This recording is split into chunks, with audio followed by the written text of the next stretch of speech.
Hello there guys and welcome back to the channel. So this is going to be a relatively brief video, just letting you guys know about Crossbones and how the Duck quest changes. And I'm very happy that Kabam is actually proactively addressing this, and typically we often encountered problems where champions who get buffed or reworked obviously are also present in the content that has been available thus far, and quite frequently buffing the said champions also results in significantly increased difficulty of content, possibly beyond the intended level of difficulty by the time the content was released. I believe good example here would be Yellow Jacket bosses, for instance. The Yellow Jacket's nuclear core mechanic is a significant upgrade to his defensive capabilities. And immediately with Yellow Jacket's buff, variant 2 automatically became significantly harder because 4 of the 9 quests in that variant feature Yellow Jacket as the final boss.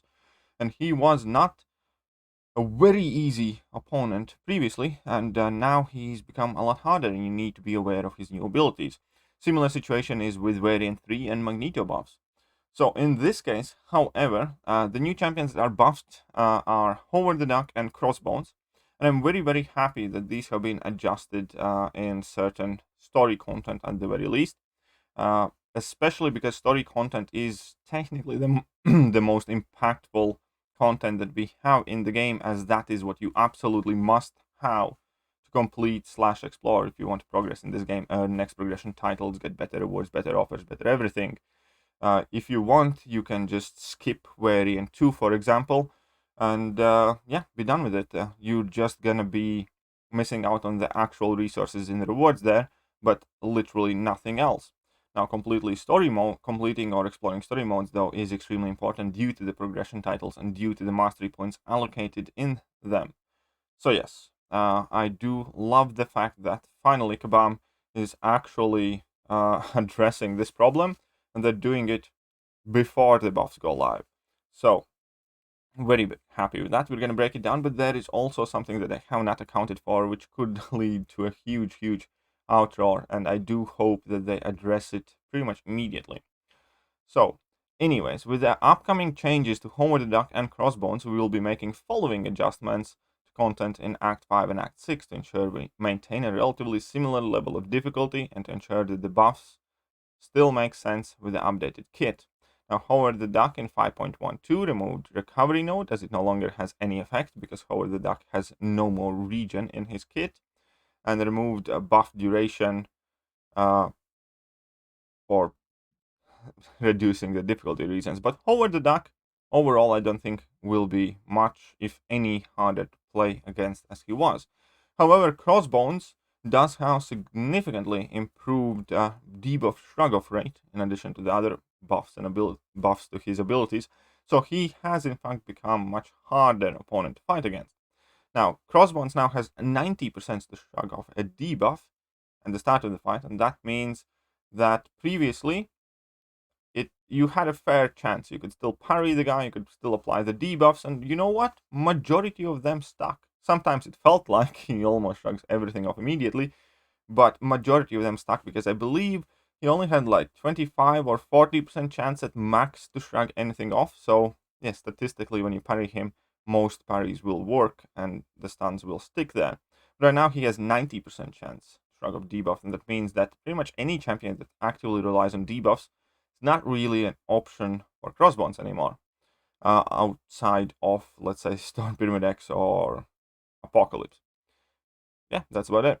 And now, with these changes, replace the Vigor buff with Arc Overload 2.0 and change 2.0 and change the Link Node buff from Bane 2 to Bane 1 in 615. Now, 615 is a crucial fight.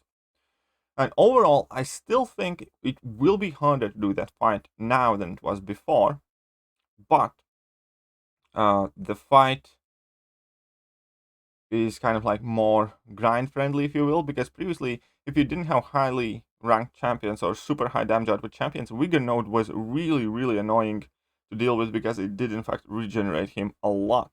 Now, Arc Overload will regen him still, but a lot less. And I like that. And overall, again, as I said, I don't think this fight has gotten much easier. I would genuinely say that the difficulty level is probably there, but the same. But I'm very happy that they are accounting for it, especially since 615 Crossbones is a roadblock for a lot of people on the way to becoming Cavalier. And had that fight not been adjusted, it would have been legitimately a lot harder to become Cavalier after this champion buff. So that is great. I love the fact that they did that. Then we have 635 swapped Crossbones for Squirrel Girl, which is also very important because that node had Acid Wash and that other node that lets you place poisons as you strike the opponent, I believe. Since he's going to shrug off pretty much all of the poisons, that fight would have been borderline impossible. And in 646, it was a similar situation, and they are swapping out Crossbones for Squirrel Girl. So it's very great.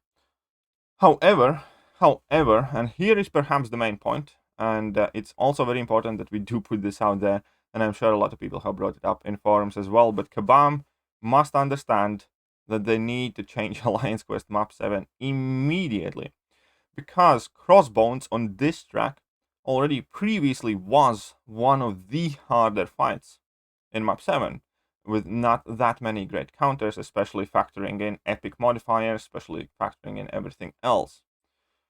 Now, for those of you who do not know, Disstrack basically permits you to only do damage if Crossbones has 3 or more debuffs active on him. However, in his new kit, he has a 90% chance to shrug off said debuffs.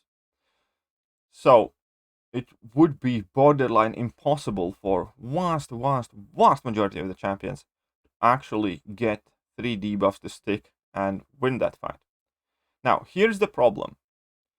If the new update goes live before that is fixed, it will legitimately roadblock a lot of alliances from completing Map 7.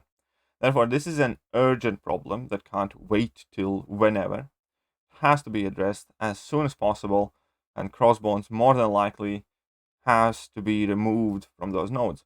Because currently, I think only Apocalypse is really able to counter that guy, because his debuffs can't be shrugged off. And that is just about it. Apocalypse's debuffs can't be shrugged, therefore he will still be able to get 3 debuffs and do that, find that node. But I believe that's like pretty much the only proper answer to that fight. So yeah, that is a problem, and I'm very, well, surprised I didn't see it here.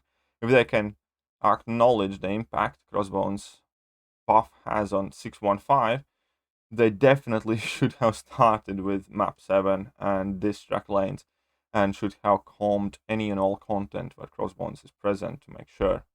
And that would include Alliance Quest. So yes, that is the main point. We collectively must make sure that Crossbones is removed from AQ Map 7 Disstrack lanes before you end up updating the game, I believe. Or at the very least before you do that fight without Apocalypse.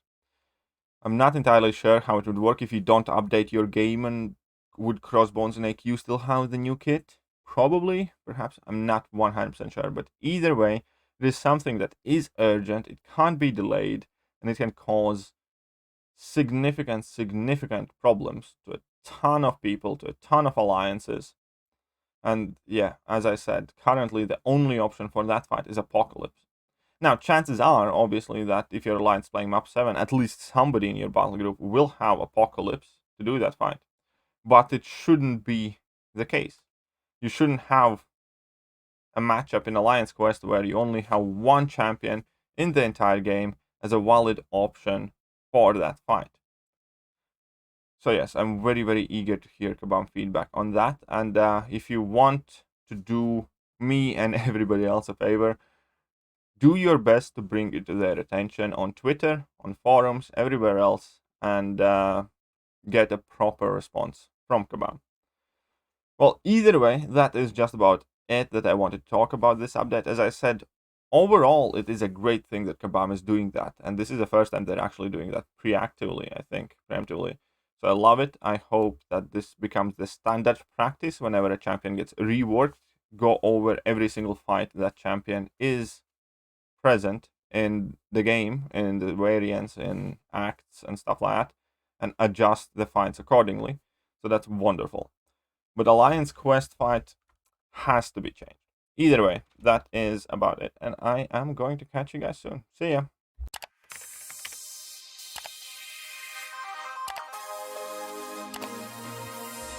Hello there guys, and welcome back to the channel. So we have all the information